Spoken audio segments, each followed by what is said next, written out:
ನಾನು ಪ್ರಶಾಂತ್, ನನ್ನದು ice cream ಮಾರುವ ವ್ಯಾಪಾರ. ನಾನು ಪ್ರತಿದಿನ ಬೆಳಿಗ್ಗೆ ಎದ್ದು ನನ್ನ ಗಾಡಿಯನ್ನು ತೆಗೆದುಕೊಂಡು ಐಸ್ ಕ್ರೀಂ ಮಾರಾಟ ಮಾಡಲು ಊರೂರಿಗೆ ಹೋಗುತ್ತೇನೆ. ಪ್ರತಿದಿನ ನನಗೆ ₹1000 ಸಿಗುತ್ತದೆ. ನನ್ನ ವ್ಯಾಪಾರವು ಬಹಳ ಜೋರಾಗಿ ನಡೆಯುತ್ತಿತ್ತು. ಬೇಸಿಗೆಯ ದಿನಗಳಾಗಿದ್ದರಿಂದ ನನಗೆ ಊಟ ಮಾಡಲು ಸಹ ಸಮಯ ಸಿಗುತ್ತಿರಲಿಲ್ಲ.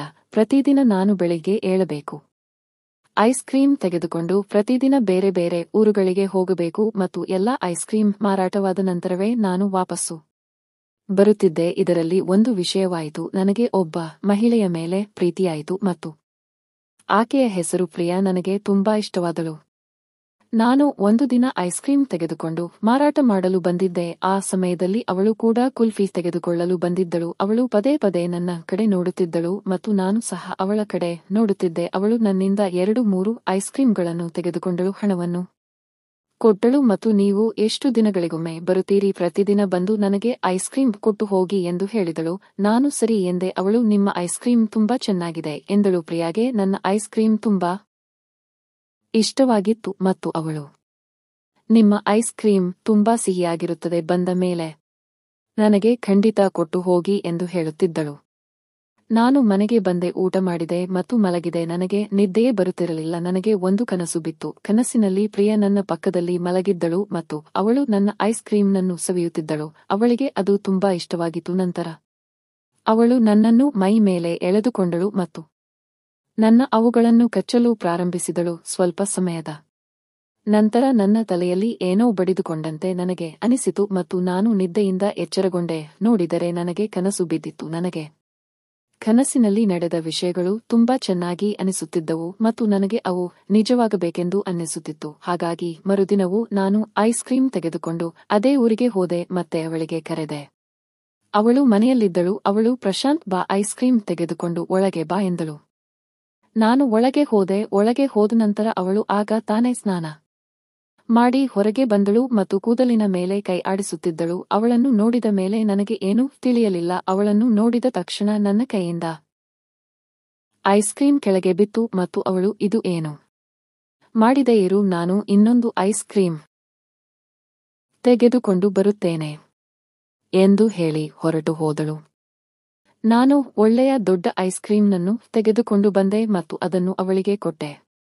ಅವಳಿಗೆ ಅದು ತುಂಬಾ ಇಷ್ಟವಾಯಿತು ಮತ್ತು ಅವಳು ಬಾ, ನಿನಗೆ ಸ್ವಲ್ಪ ನೀರು ಕೊಡಬೇಕಾ ಎಂದ. ನಾನು ಅವಳನ್ನೇ ನೋಡುತ್ತಾ ಇದ್ದೆ ಮತ್ತು ಕನಸಿನಲ್ಲಿ ಕಂಡಿದ್ದೆಲ್ಲವೂ ನೆನಪಾಗುತ್ತಿತ್ತು ಮತ್ತು ಅಷ್ಟರಲ್ಲಿ ಅವಳು ನನ್ನ ಹತ್ತಿರ ಬಂದು ಕುಳಿತಳು ಮತ್ತು ಏನು ಯೋಚನೆ ಮಾಡುತ್ತಿದ್ದೀಯಾ ಎಂದಳು. ನಾನು ಏನೂ ಇಲ್ಲ ಎಂದೆ. ಅವಳು ಏನೋ ಹೇಳು ಎಂದಳು. ನಾನು ಏನೂ ಇಲ್ಲ ಎಂದೆ. ಅವಳು ಏನು, ನನಗೆ ಹೇಳು, ನೀನು ಮದುವೆ ಏನಾದರೂ ಮಾಡಿಕೊಂಡಿದ್ದೀಯಾ ಎಂದು ಕೇಳಿದಳು. ನಾನು ಇಲ್ಲ, ನನಗೆ ಯಾರು ಹುಡುಗಿ ಕೊಡುತ್ತಾರೆ ಎಂದೆ. ಅವಳು ಏಕೆ, ನೋಡಲು ತುಂಬಾ ಚೆನ್ನಾಗಿದ್ದೀಯಲ್ಲ, ನಿನಗೆ ಯಾರಾದರೂ ಹುಡುಗಿಯನ್ನು ಕೊಡುತ್ತಾರೆ ಮತ್ತು ಕೊನೆಗೆ ಐಸ್ ಕ್ರೀಂ ಸಹ ಚೆನ್ನಾಗಿ ಮಾಡುತ್ತೀಯಂತೆ ಎಂದಳು. ನಂತರ ನಾನು ಅವಳಿಗೆ ನಿಜವಾಗಿಯೂ ನನ್ನ ಐಸ್ ಕ್ರೀಂ ನಿಮಗೆ ಇಷ್ಟವಾಯಿತ ಎಂದೆ. ಅಷ್ಟರಲ್ಲಿ ಪ್ರಿಯಾ ಹೌದು, ನಿನ್ನ ಐಸ್ ಕ್ರೀಂ ನನಗೆ ತುಂಬಾ ಇಷ್ಟ ಮತ್ತು ನನಗೆ ಅದನ್ನು ಪ್ರತಿದಿನ ತಿನ್ನಬೇಕೆನಿಸುತ್ತದೆ ಎಂದಳು.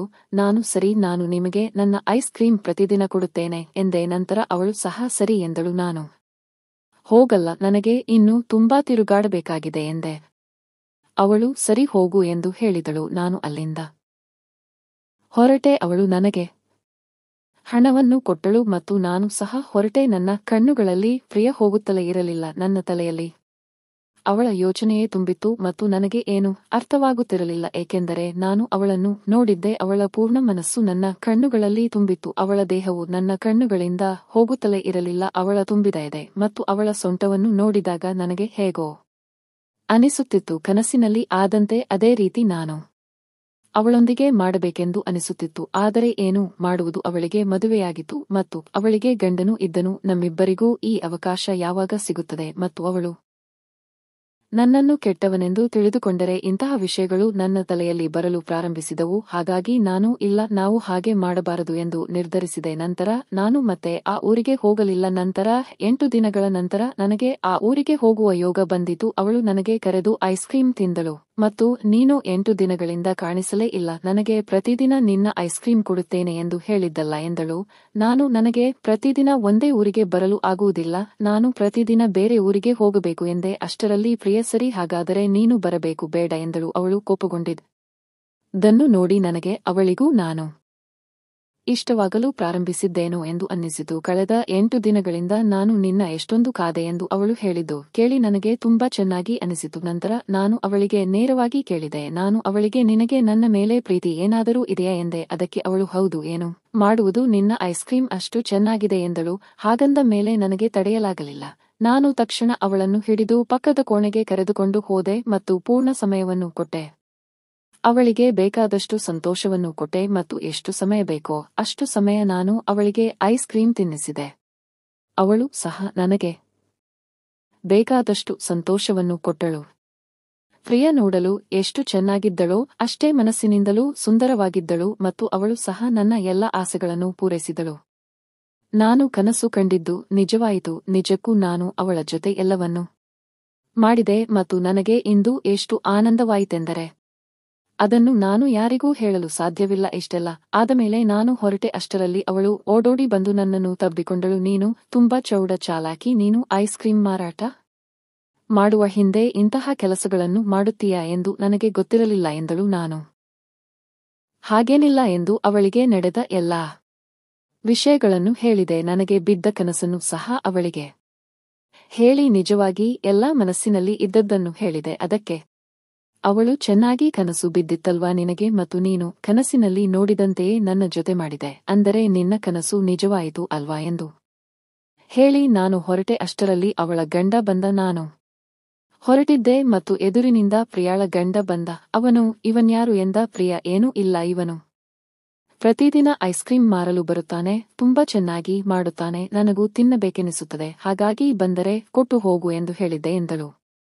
ಅದಕ್ಕೆ ಅವನು ಹೌದೇ, ತುಂಬಾ ಚೆನ್ನಾಗಿ ಐಸ್ ಕ್ರೀಂ ಮಾಡುತ್ತಾನಂತೆ ಎಂದ. ನಾನು ಹೌದು, ನಿಮಗೆ ತಿನ್ನಬೇಕಾ ಎಂದೆ. ಅವನು ನನಗೆ ಬೇಡಪ್ಪ, ಬಂದ ಮೇಲೆ ಅವಳಿಗೆ ಕೊಡು, ನನಗೆ ತುಂಬಾ ಚೆನ್ನಾಗಿ ಅನಿಸುತ್ತದೆ ಎಂದ. ನನಗೆ ತುಂಬಾ ಚೆನ್ನಾಗಿ ಅನಿಸಿತು ಮತ್ತು ನಾನು ಸಹ ಈಗಂತೂ ಅವಳ ಗಂಡ ಮನೆಯಲ್ಲಿ ಇಲ್ಲದಿದ್ದರೂ ಸಹ ನಾನು ಪ್ರಿಯಾಗೆ ಐಸ್ ಕ್ರೀಂ ಕೊಡುತ್ತಿದ್ದೆ ಎಂದು ಯೋಚಿಸಿದೆ. ಈ ಯೋಚನೆ ನನ್ನ ಮನಸ್ಸಿನಲ್ಲಿ ತುಂಬಾ ಓಡಾಡುತ್ತಿತ್ತು. ಯೋಚನೆ ಮಾಡಿ ನಾನು ತುಂಬಾ ಸಂತೋಷಗೊಂಡಿದ್ದೆ.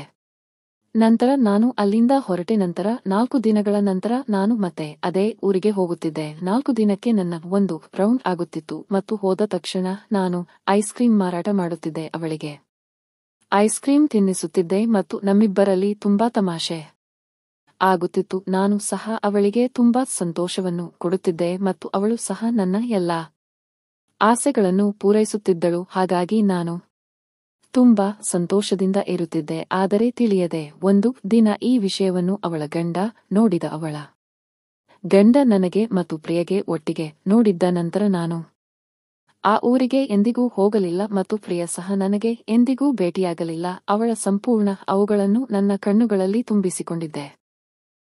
ನಂತರ ನಾನು ಅಲ್ಲಿಗೆ ಎಂದಿಗೂ ಹೋಗಲಿಲ್ಲ. ನಂತರ ನಾನು ನನ್ನ ವ್ಯಾಪಾರವನ್ನು ಬೇರೆ ಕಡೆ ಮಾಡಿದೆ ಮತ್ತು ಅವಳು ಸಹ ಎಂದಿಗೂ ನನ್ನ ನೆನಪು ಮಾಡಿಕೊಳ್ಳಲಿಲ್ಲವೆಂದು ಅನಿಸುತ್ತದೆ. ನನ್ನಿಂದ ನಿಜಕ್ಕೂ ತಪ್ಪಾಯಿತು ಎಂದು ಅನಿಸುತ್ತದೆ. ಆದರೆ ಏನು ಮಾಡುವುದು, ಪ್ರಿಯ ನನಗೆ ತುಂಬಾ ಇಷ್ಟವಾಗಿದ್ದಳು ಮತ್ತು ನನ್ನ ಮನಸ್ಸಿನಿಂದ ಮತ್ತು ತಲೆಯಿಂದ ಅವಳು ಹೋಗುತ್ತಲೇ ಇರಲಿಲ್ಲ. ಹಾಗಾಗಿ ನಾನು ಅವಳೊಂದಿಗೆ ಹಾಗೆ ಮಾಡಿದೆ. ಆದರೆ ಅವಳು ಸಹ ನನಗೆ ಹಾಗೆ ಮಾಡಲು ಒತ್ತಾಯಿಸಿದಳು. ನಿಮ್ಮ ಜೊತೆಗೂ ಇಂತಹ ಕೆಲವು ವಿಷಯಗಳು ಆಗುತ್ತಿರಬಹುದು. ಆದ್ದರಿಂದ ನೀವು ಈಗಲೇ ಯೋಚನೆ ಮಾಡಿ ಮತ್ತು ನಿಮ್ಮ ದಾರಿಯನ್ನು ಬದಲಾಯಿಸಿಕೊಳ್ಳಿ. ವೀಕ್ಷಕರೇ, ವಿಡಿಯೋ ಇಷ್ಟವಾದರೆ ವಿಡಿಯೋಗೆ ಲೈಕ್ ಮಾಡಿ ಮತ್ತು ಇಂತಹ ವಿಡಿಯೋಗಳನ್ನು ನೋಡಲು ನಮ್ಮ ಚಾನೆಲ್ ಅನ್ನು ಸಬ್ಸ್ಕ್ರೈಬ್ ಮಾಡಲು ಮರೆಯಬೇಡಿ.